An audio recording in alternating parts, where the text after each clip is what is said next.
Well, I've been a part of a bunch of them already, so our guys are excited about it. It's great for the city. It's great for both universities, and gets everybody excited. Gets a lot of the alumni of both schools in this area really excited about the game and all that. So it's great to be the head coach.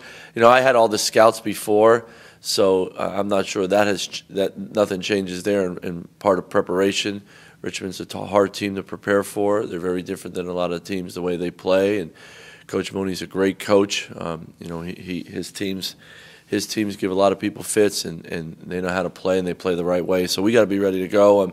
I'm excited to see our guys respond from Friday night at Dayton, and I know they really want to get back out on the court like I do, and get after it. That obviously the guys are no problem leading up for a Richmond game, but does it have the added element this year of you guys really want to not only beat them but have a quality outing to respond from Friday? Yeah, without a doubt. I mean, you play enough of games. Unfortunately, things like Friday night happen. It's part of competition. It's part of sports, and it doesn't mean you want to accept it, but it happened. You have to learn from it. You have to figure out ways to make sure that never happens again. But then the one thing that you want to do after a game like that is you want to get back on the court as quick as possible to let people know and let themselves know, hey, this isn't who we are. Jeremy and I talked about it. I wasn't here, but VCU had that happen on a Friday night ESPN game with Davidson a number of years ago. And, I said, what do you do? The guys were fighting to get back on the court right away. And that's how our guys, we had a good practice yesterday. I made them this weekend watch the tape, and that's not always fun because that tape doesn't change. So you had to relive it again. But there was a lot of things that we talked about that we got to get better at, and we got to move on from that, but also never forget it so it doesn't happen again. But getting back on the court and playing your crosstown rival, I think it's good timing. We got to be ready to go. Is there anything different about preparing for a team that hasn't had the season they were expecting, or maybe you were expecting? They're not quite up. Is there anything different or more difficult about preparing? No, not at all. Because number one, I think Richmond is playing their best basketball of the year right now. I know a lot of their players. I know how they play. They haven't gotten the results they wanted, but they also they're a talented team.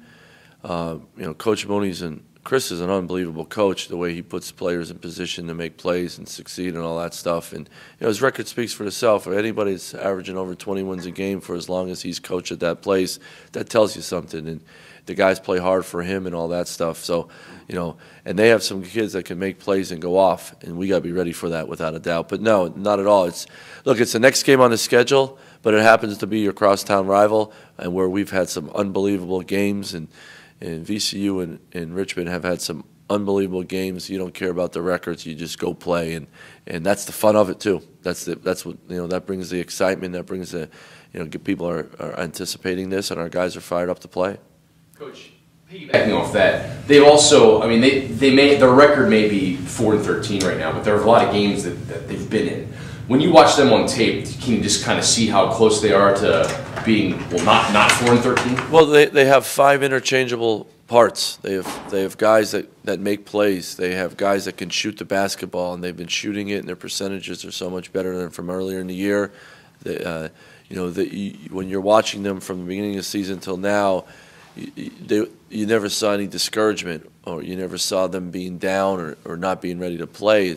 They're young too, and they got new players in new positions, so they were figuring out on the fly too, like us, and they're so much better now than they were before. And you take Boston College to overtime, and a couple calls go their way, they win that game, and then the way they've played in the league here, Davidson is a very good team this year, and they took it to Davidson at Richmond. So, they're very capable. They're very capable of beating anybody in the league. And the way they play gives you got to make sure you're on your edge to play against them, because they're different than other teams.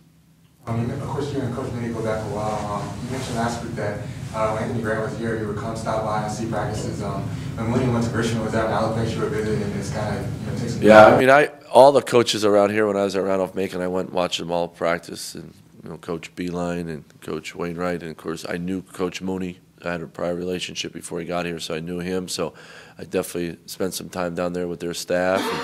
And, talk basketball with those guys and watch a bunch of their practices. And Jamal Brunt, who played for me, was one of my captains, and one of my assistants went and worked for Coach Mooney at Richmond. He's now in Miami. So there was definitely a connection there, without a doubt. I mean, super guy. He's what college basketball should be about. He does things the right way. He coaches his teams up. His teams that get better throughout the year. It has a lot to do with the type of coaches you have on your staff, and they do that every year. They get better and better. We have some local guys. They have some local guys. Is there anything a little bit more to those guys for this match? Well, there's always a pride for your turf, without a doubt. You want to make sure that the other school knows that I can play, and competitive people for sure. Both teams have very competitive kids, and the local kids are very competitive, and they have that the edge, that 804 edge, as I like to call it, which is really good, and so that makes the game even more exciting. And guys are going to compete at a high level. Coach, they have balance, 5 guys averaging in double figures. When a team comes at you with that, I mean, how does that challenge your defense, especially maybe on the perimeter, where you guys have had your ups and downs this year? Well, we got to make sure we defend the three-point line no matter who's shooting the ball, because they all can shoot it.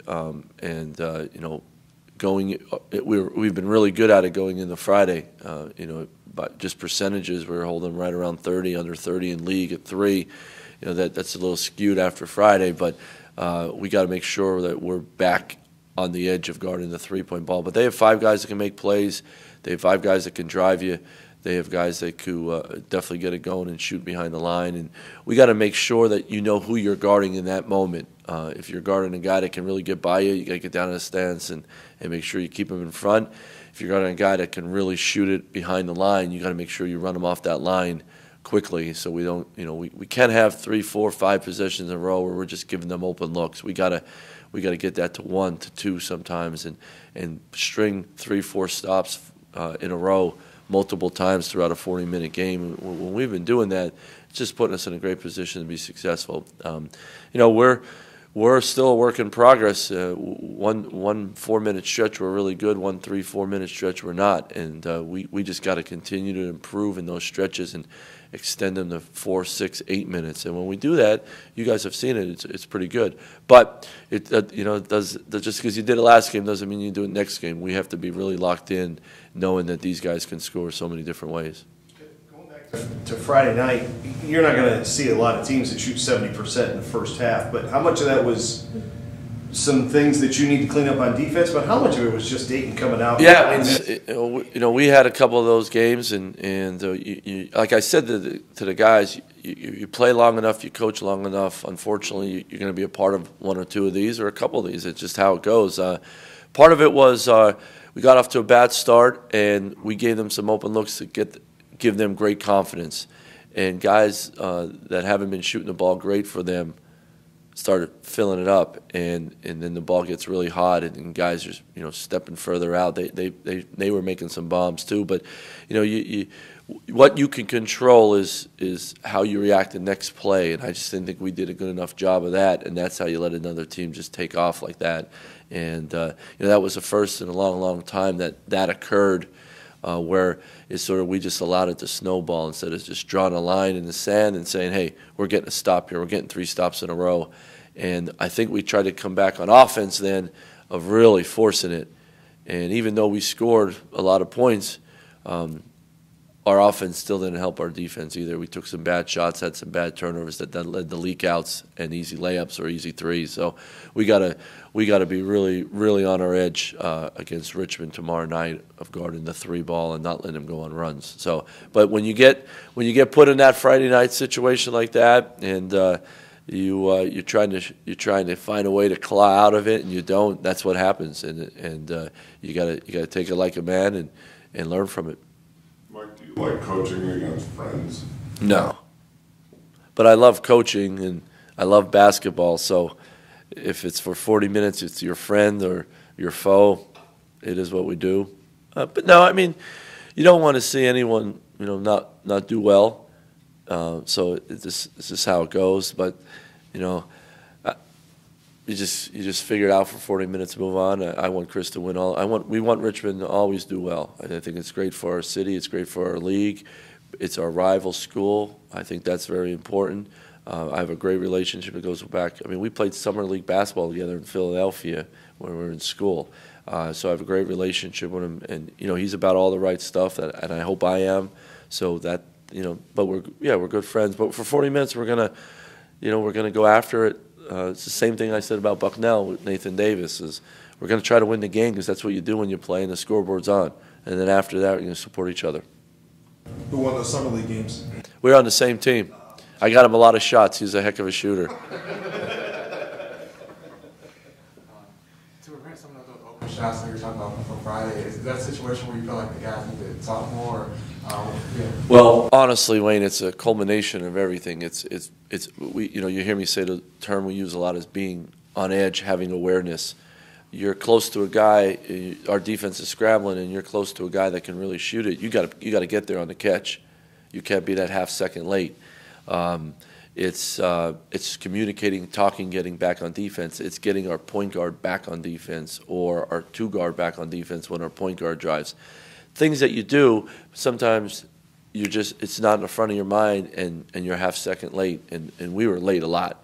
And the one sequence when they hit 4 straight threes, and we just let them drive us, and we just didn't rotate on edge where I thought we did the second half of Duquesne, and even against LaSalle we did at a high level, and it wasn't there. And then you're begging, you're scrapping, and your mind's not clear, and you're a half step late, and that's how a team that's hot like that, they get going, and that's how you get that 12-0 run, that 8-0 run, and we got to do a really good job of not allowing that to happen the rest of the year. You mentioned, of course, Chris Lane has had a little struggles, and he hasn't played a ton in the last couple of games. What do you want to see from him to, for him to get back into the rotation if he does, build up some more minutes coming up? Well, we just want him to play hard. We want him to just get in the mix of things. Let's keep it simple. I think the one thing at this time of the year with all our guys, you don't give them a long, complicated list that they're thinking so much. Let your basketball instincts take over. Do what you do. Fly around is the term I like to use, and be real aggressive on offense. Fly around on defense, and how can you help us win? Let's keep it simple, because when that stuff happens, that's when when you just worry about playing really hard, good things usually happen for you. When you're worried about, I got to do this, I got to do that, I got to be here, I got to be there, and you're not in the moment. So that's the biggest thing for all our guys. And when you're an older guy, you want to prove your worth. And I think you got to sort of erase that mentality. It's like, what can I do in the moment to help my team? And so that's the approach we're always going to take with everybody.